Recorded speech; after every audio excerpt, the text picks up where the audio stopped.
আসসালামু আলাইকুম রহমতুল্লাহ। আপনারা দেখছেন সাফাই গরুর ফার্ম। আমি আছি সঙ্গে মেহেদি হাসান।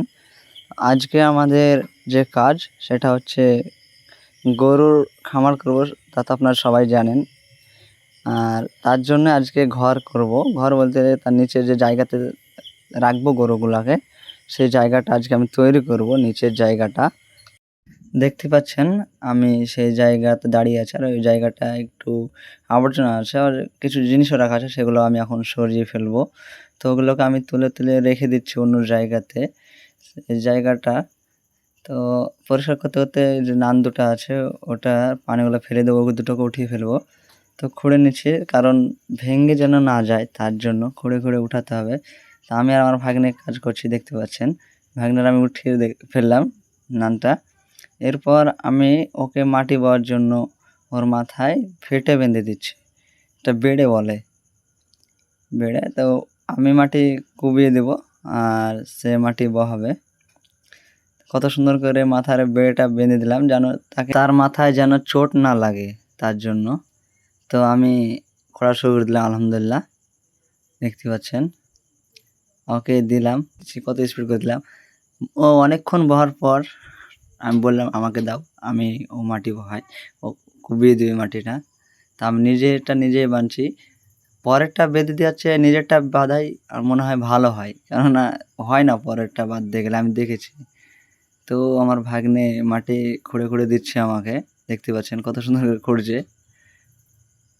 লেট লাগছে, মানে আমার মতো তো আর পারছে না, না তো আমাকে খুঁড়ে দিল। আমি নিয়ে যাচ্ছি মাথায় করে, মাথায় ফেলে দেবো। ফেলে দেওয়ার পরে আমি মাটি ফেলা কমপ্লিট। এরপর আমি নিজেই মাটিগুলোকে লেবেল করব। তো এবার লেবেল করার জন্য আমি চলে এসেছি এখানে। মাঞ্জায় গামছাটা বেঁধে নিলাম, এটা আপনারা কিছু মনে করেন না। গামছা বেঁধে নেওয়ার পরে আমি লেগে পড়লাম কাজে, দেখতে পাচ্ছেন, লেবেল করার জন্য। এই নিচের দিকে একটু ঢাল হবে, সামনের দিকে একটু উঁচু হবে, মানে সামনের দিকে গরুর পা থাকবে, সামনের দিকটা থাকবে, সামনে উঁচু রাখতে হয়। আমি দেখেছি অন্য ভিডিও, বিসমিল্লাহ এগুলোর ভিডিও দেখেছি আমি। সামনে এটা উঁচু করতে বলেছে, তো আমি উঁচু করে নিয়েছি। তো এবার তারপর আমি মাটিটাকে বাড়িয়ে নিচ্ছি। দুর্মুজ তো নেই, তো ওই দিয়েই বাড়াচ্ছি, মানে মাটিটা মানে বসে না যায়। ইট বসানোর পর যেন মাটিটা বসে না যায়, গরু দেওয়ার পর যেন বসে না যায়। তারপর আমি ইট দিয়ে সাজিয়ে নিচ্ছি। এবার দেখতে পাচ্ছেন কত সুন্দর করে ইট দিয়ে সাজাচ্ছি আমি। ইটগুলো দেওয়ার কারণ হচ্ছে আপনার কাদা যেন না হয়, কাদা মাটি যেন না হয়।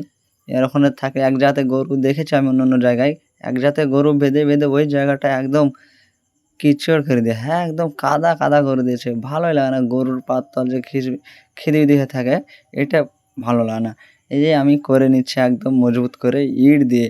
প্রায় এখানে 260খানারও বেশি ইট আছে, প্রায় কাছাকাছি 300 খানার ইট আছে।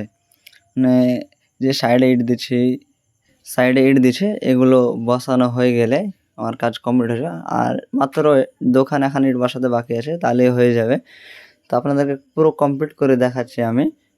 এটাই লাস্ট ইট আছে আমার হাতে, যেটা দেখতে পাচ্ছেন, এটাই আমার লাস্ট ইট হয়ে গেল, প্রায় কমপ্লিট। তো সাফাই গরুর ফার্মের সাথে দেখা হচ্ছে নেক্সট ভিডিওতে, ইনশাআল্লাহ। আসসালামু আলাইকুম রহমতুল্লাহ।